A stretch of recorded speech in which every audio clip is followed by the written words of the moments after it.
once you engage at the grassroots, it's easier to build people from down there upwards.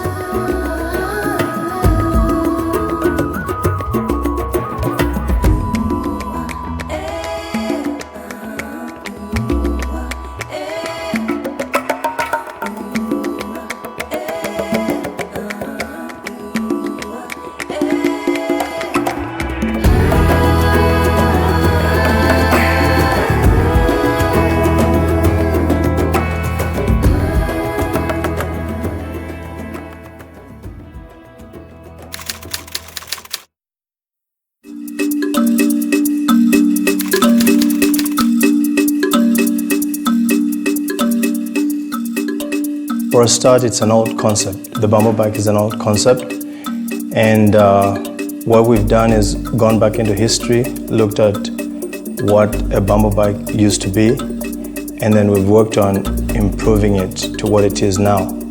As a matter of fact, we have a number of other bamboo bike builders, but we're unique, we're very different from everyone else.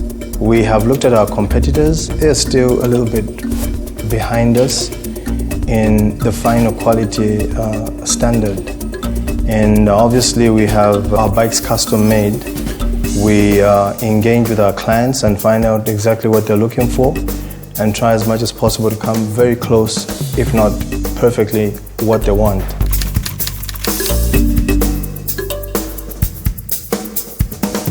Zambikes was founded in the year 2007 by a partnership between two Americans and two Zambians. This was as a result of low quality bikes in our country. We lamented the fact that the bikes had a very short lifespan. And so we came in and thought, what can we do to up the standard of the bikes in the nation? And that's how we embarked on being different from any other supplier by having a bike that's a little bit more expensive and yet has a lifespan that's 10 times over the regular bike on the market. Our core values are, first of all, looking at the people at the grassroots, generally looking at the needs of the nation of Zambia. We've looked at the farmers. The smaller farmers need some mode of transport that would be more economical and easily accessible. And so we thought of the Zambikes as being a tool that a farmer can use anywhere else in the country, and especially if it has a capacity of 250 kgs, it goes a long way assisting farmers taking their products to the market. Listed high on our core values, our employees come first. We can't build a business with unsatisfied people, and so we consider the value of our employees, and we want them to graduate from where they are to the next level, for them to own their own property and begin to believe in themselves. Benjamin, who's our driver and caretaker, has his family involved by building beautiful bamboo bike sacks. They're made out of Zambian chitenge, and we put our bamboo frames in there and export them all over the world. Forget the bamboo bike, the bag has its own story. And so our first initiative is to change the mindset of the Zambians, and that's what we're doing. We're not only building bikes, but we're changing lives. We have the following departments. We have finance and accounts, logistics and international sales, we have sales and marketing, we have production, and admin. The members of staff, we have 4 managers that are overseeing these departments, and we have a foreman at the production facility, of whom my office oversees, to ensure we are moving at the same pace. The warehouse where we are now, this is our production facility, and our office, the main office, is 20 kilometers into town from where we are. It also coordinates the inventory aspect of the company to ensure that we are on track and everything is in place. That is a place that we find very useful to interact with our clients, clients whom we don't expect to drive this far for whatever need they have. So it's a contact point.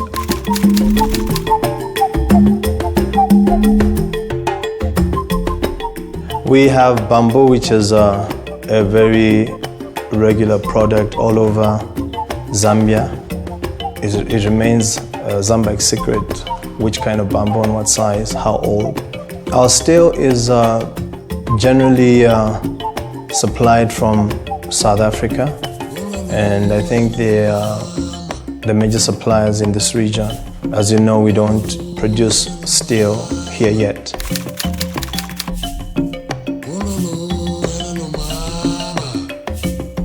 Zambikes, we have about 4 types of products.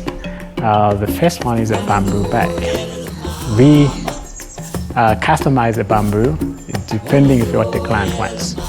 So we make the bamboo in road bag, mountain bag, 29er, and cruiser bags.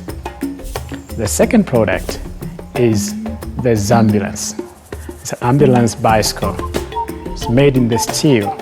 So we source the steel locally and we fabricate it. Then the third one is the Zamcart. The Zamcart, this is a product which again we make in the steel frame and helps the small entrepreneurs, upcoming entrepreneurs. That is the people in the markets, the farmers, and to sell their merchandise from one place to another. Then we have the steel bicycles themselves, assemble them here and make them to sell them to all kind of people around Africa.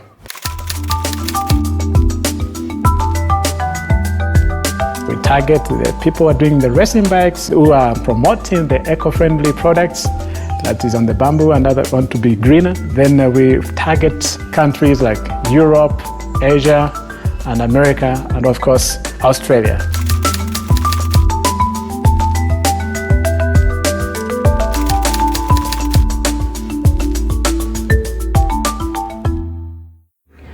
When we are ordering from our international suppliers, we usually work with emails. We have established a relationship already with them, so they know what we will need. The supplies can be either bicycle parts or for bamboo making, for the frame making. So we will email what we will require in terms of what spares we would like to order, and there, through our correspondences, we're able to come to an agreement, so that when we confirm that agreement, we ask for an invoice. They send it to us via email again. We're able to print it off and then make arrangements for payments with our local bank. So we have to fill out a telegraphic transfer, and using that invoice, we're able to make that payments to them and wait for confirmation that they have received that payment. And from then onwards, we work here to clear it and bring the items into the country. So with our local suppliers, we can go to our local markets. These are individuals or local companies that will have the items that we are looking for, and we usually work on a cash basis.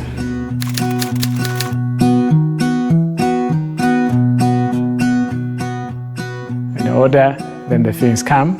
They either come, they deliver them to our site, or we buy them directly. We just go and buy. The bamboo loads, when we purchase, we have to buy them and we go with our own truck, Zambikes truck, and bring them over here. We purchase them from the copper belt, that's in Ndola.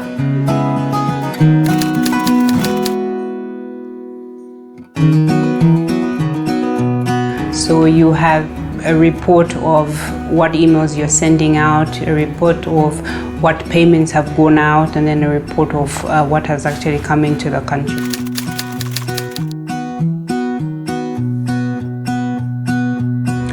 With our international suppliers, obviously the challenge is how safely we can transfer that money. We have to rely on the bank to make sure that the process is smooth. We've had occasions where the payments has been delayed, and it took time to try and sort it out to make sure where was the money, and eventually confirming that the money was received. Of course, when you are dealing with overseas suppliers, the time it takes for you when you make an order for it to finally arrive, it can be up more than a month. So you have to make sure that when you're making this order, you make sure that you have enough, so that you don't run out and then you fall behind with your production. Sometimes, because like for example on the steel bicycles, Zambia is a landlocked country, so we depend different ports to bring those things. So sometimes the delayment is when those things are coming to the country through the border areas, we are delayed. Then we have the steel bicycles. Sometimes when we want to get those, we find that they're not in stock.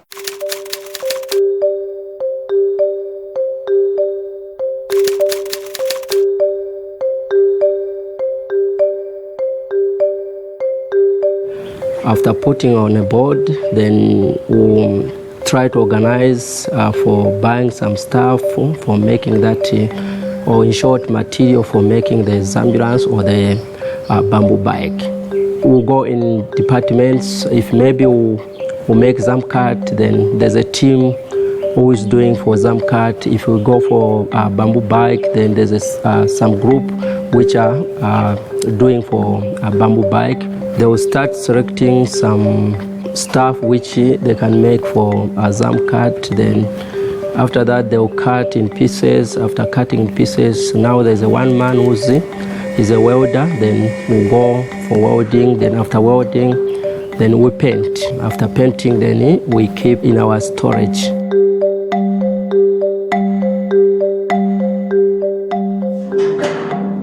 Now for the bamboo bike, we'll start for selecting some bamboos. If maybe there will be a client give us the order for road bike, then I'll take that order for the bamboo. Then we'll select the bamboo for a road bike. Now after selecting the bamboo for a road bike, then we'll put on a jack. After a jack, that's how now it comes for another group which will prepare that frame for wrapping. Now after wrapping for a period of time, then we'll take outside for grinding so that it can come to a bamboo. After grinding, now we're sanding using our hand sanding. Then after sanding, then we paint and put in the storage.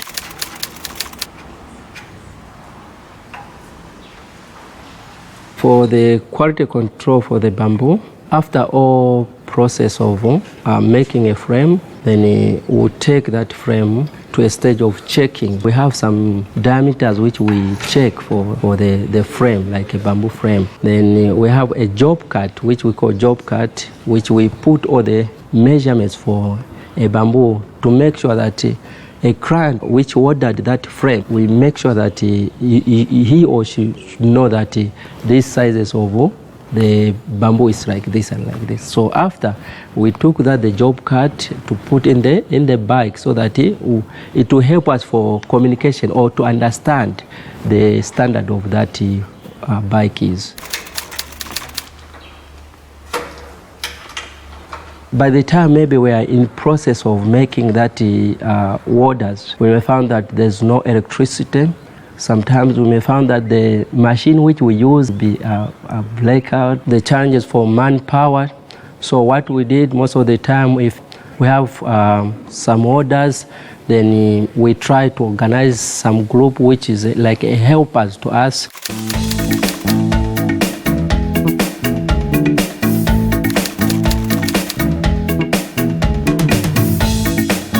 How we manage stock level and stock taking is that we have team who do inventory. We have manual. When we have everything which comes in, we record.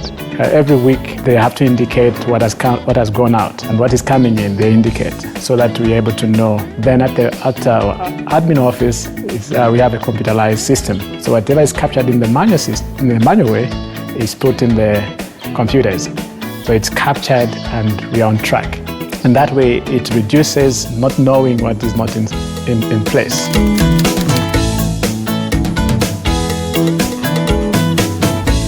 Sometimes the staff can be tired and want to do things fast.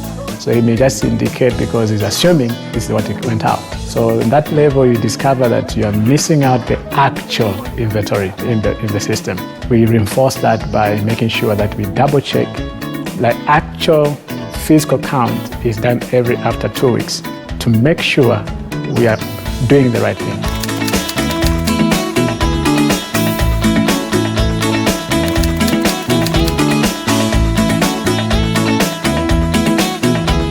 They contact either through website. We have a page where they can reach us, contact us, through Facebook, through Twitter, through email. They call us just to inquire what we have.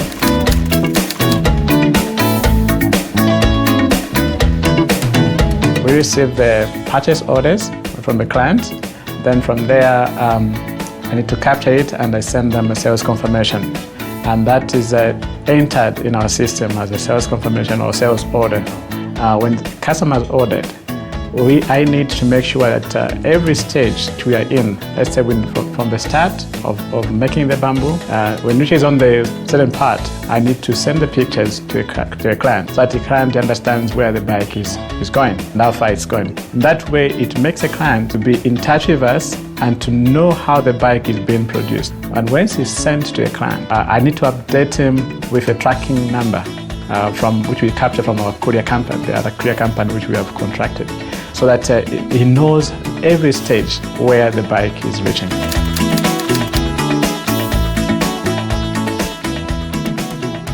When I receive the order, I need to take it to finance department.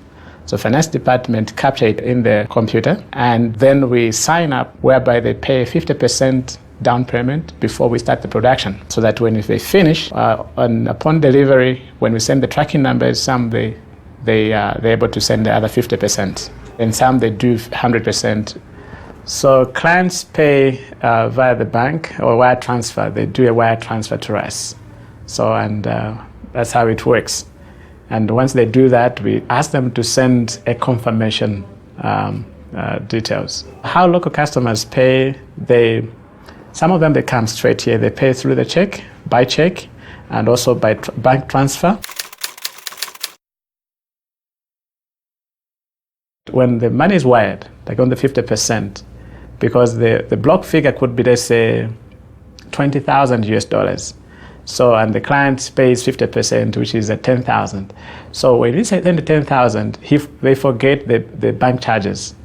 So they send that amount of money, and it comes not really like exactly the way we have captured it in the system.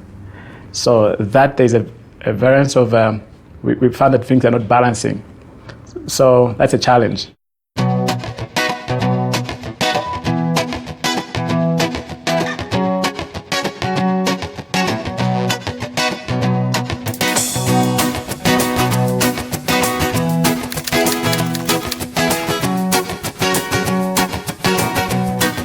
The long-term vision for Zambikes is to firstly be the leaders as regards bicycle supply in Zambia. And the second value would be a health initiative. We would like the Zambians to generally believe that a bike is not for a poor person, but anyone from the grassroots to the professionals should be able to jump on a bike and ride around for lesser pollution, better health.